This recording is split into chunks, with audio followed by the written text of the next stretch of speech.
Good morning, everybody. Apologies for the technical issue this morning that meant there was no sound, no audio with our streamed service.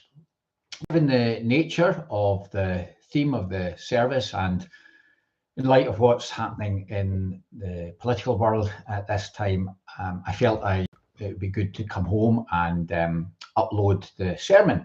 So if you're watching live, maybe some of you are, then thank you for joining. If you are now looking at the recap, then this is the sermon of the 2nd of March 2025, which of course is Transfiguration Sunday. The Sunday when we remember Jesus going up the mountain with his friends, and in that moment he turned a dazzling white, and his companions recognized the specialness of Jesus, the divinity of Jesus, if you like, and another sign that Jesus was no ordinary human being. The Bible readings that we chose today, however, the two New Testament readings weren't the readings that tell that story of Transfiguration. Instead, it's the story where Jesus was asking his disciples, who do people say that the Messiah is? And they had various answers, the disciples, to give him from their understanding of the important key figures of the Israelite faith. And then Jesus turned around and asked them, who do you think I am? And that, in a sense, is the encouragement for us as we think today about how we would answer that question. If Jesus asked us, who do you think I am? What would we say about Jesus? And if we are asking the question of ourselves, who am I? Then what is the answer that we give to that question, and how does that then relate to our activity in the world? So here's the sermon from today. Some of you will no doubt know Jose Mourinho. He famously declared himself when he became the manager of Chelsea as the special one. And that quote has followed him throughout his career. Perhaps it was a bit of an unlucky quote for him. He was successful at Chelsea, but he wasn't successful when he was the Manchester United manager. But that quote sort of hung over him for the rest of his managerial career, if you like. What do we believe ourselves to be, and how we frame that is an interesting point for us to consider. Twice in the last few weeks, I've actually had a conversation where I've had to stop myself from going a step too far. The conversation involved me shortly taking up a different role. And in these conversations, I was saying, well, I just feel I've got to do my bit. I've got to kind of play my part in these times, in these circumstances. But I had to stop myself kind of making it sound like I was sort of suggesting I was some sort of messiah that was going to kind of ride in on the white horse and save the day. So I was careful not to say that. Instead, I said, I'm not a superhero, but in taking this role on, or shortly taking on an additional role on, it's all about playing my part. It's about having something that I think I can give to the benefit of the overall project. In St. Matthew's Gospel, Jesus asks his disciples, who do people say that the Son of Man is? And the disciples respond with pointing to different figures of the Israelite story, if you like, those who were key figures, pointing to them as people who were powerful and people that could bring deliverance to the Israelite people as they sought that return to the values that they held dear. Many expected the Messiah to be a political leader, to be a prophetic figure, indeed to be a sort of warrior figure who could come with an army and who could take Israel back to where they wanted to be as a nation under God. Peter steps forward and he says to Jesus in reply, you are the Messiah. You are the Son of the living God.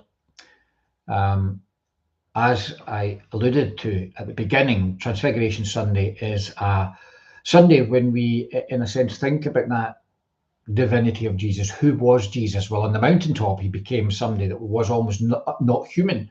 He was full of divinity. His clothes burned that dazzling white, and people all around him took note of this specialness of Jesus. In fact, when Jesus was asking that question, and the disciples were giving him an answer, the answer was very similar to the Greek words used by, say, the Roman Emperor Augustus, about this idea being Messiah, Christ, the living God.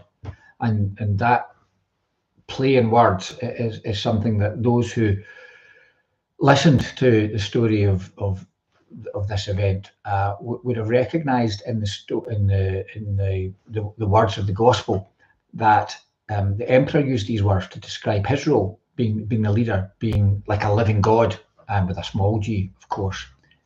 And then Jesus says, "But who do you say I am?"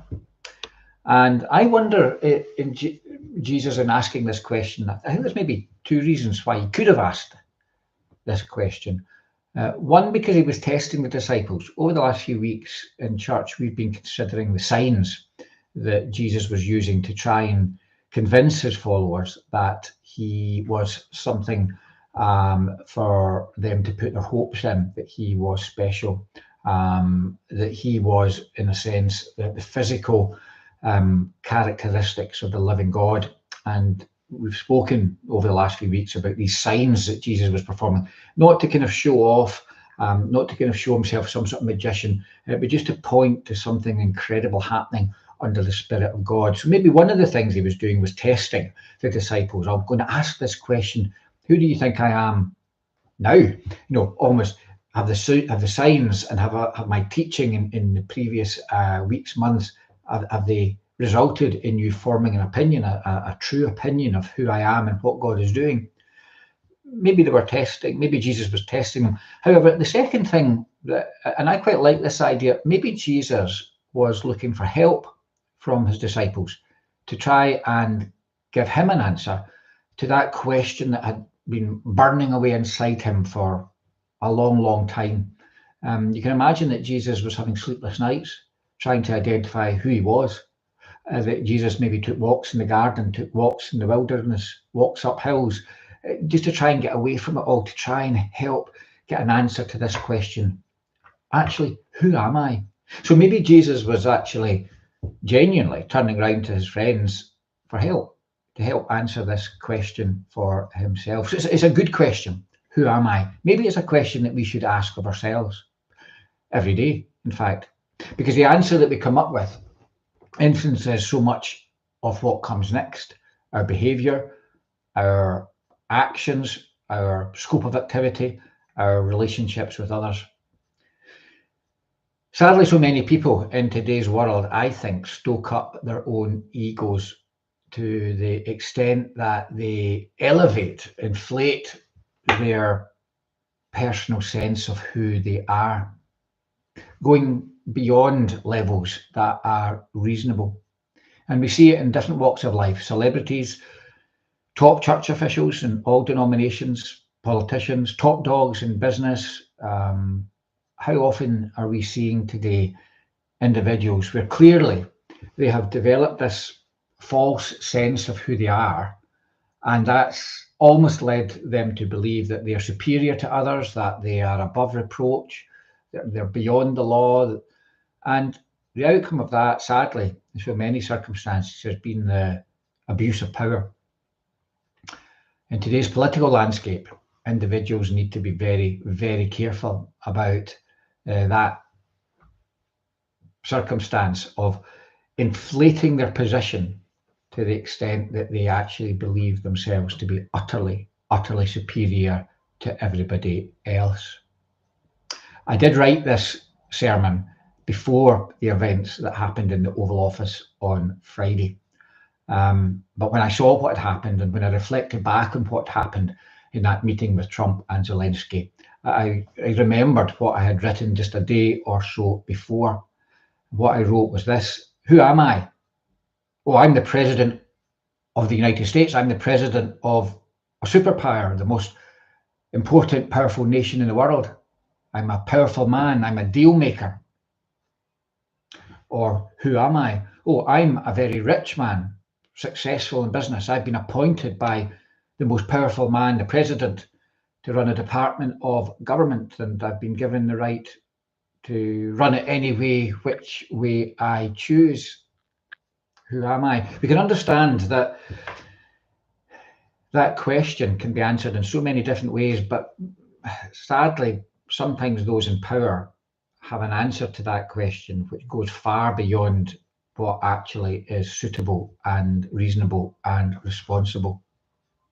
What surprises us, although it shouldn't, about Jesus framing the question and involved in the continuing education of his disciples and his people is that Jesus revealed himself to be the absolute antithesis, the opposite of what the word Messiah meant to the people of his day. The absolute opposite to what people in our day see when they think of themselves as a person who has reached the top and who has been given responsibility and who's been given great powers and that sense of superiority. Jesus' journey as Messiah defies expectations. In the verses that follow this exchange with his disciples, when he asked them, who do people say I am and who am I? He begins to explain to his disciples that he will actually have to suffer and die. The disciples didn't want to accept that. Somewhere in the back of their minds, despite everything that they knew about him and everything that they'd seen in the signs, they were still confused. They still held on to this idea that maybe Jesus was going to flip, maybe he was going to turn around 3 times and his costume, his attire would change completely, and he would show himself to be a warrior, and suddenly there would be an army before him, and he would destroy the empires that were holding back the Jewish nation from fulfilling their calling to be the people of God. But Jesus came to show that the true work of God could not be achieved by force or by domination. Instead, he pointed to the one way, the only way, which was the way of love, the cross, a symbol of shame and defeat. But that same symbol now for us is not a symbol of defeat. It's a symbol, if you like, of victory, the victory of the way of love over the alternative. The unexpected Messiah, fulfilling God's promise of salvation in a way that no one anticipated, but in a way that is far better, because if it was all about power, then people would always be aspiring to have similar power to God and to Jesus, believing that they could enforce their way through power. But the fact that it's not about power, that this wasn't achieved through power, but instead pointing back to the way of love, gives us hope that nothing can actually ever overpower the path of God's love in the world. I think those present during this whole conversation, maybe not right away, maybe it took the events of Easter and the cross to allow people to register exactly what was going on, but I think the people must have had great excitement, especially when Jesus revealed that Peter was being given the title of the Rock, and that the keys of the kingdom were being given to Jesus' followers, that this was unlocking a new way where they could take on the empires of their time, to bring in a kingdom of justice rather than a kingdom where power reigns and the weak are trodden upon. I wonder if we share this excitement today as we shortly enter into the period of Lent. Do we see the way in which empires still rule over us and rule the world? We're not talking about physical empires. We're not talking in similar imagery to the Empire of Rome. Many of today's empires, if you like, are the unseen empires. The empires that are there, we know they're there. And they wage war against our humanity. There are still emperors wielding these forces that crush the poor, the oppressed, that destabilize the relationship between nations. And that to me is an empire every bit as much as an empire ruled by the force of the most powerful army in the world, for instance. So I wonder today what it means to proclaim Jesus as Messiah in today's world.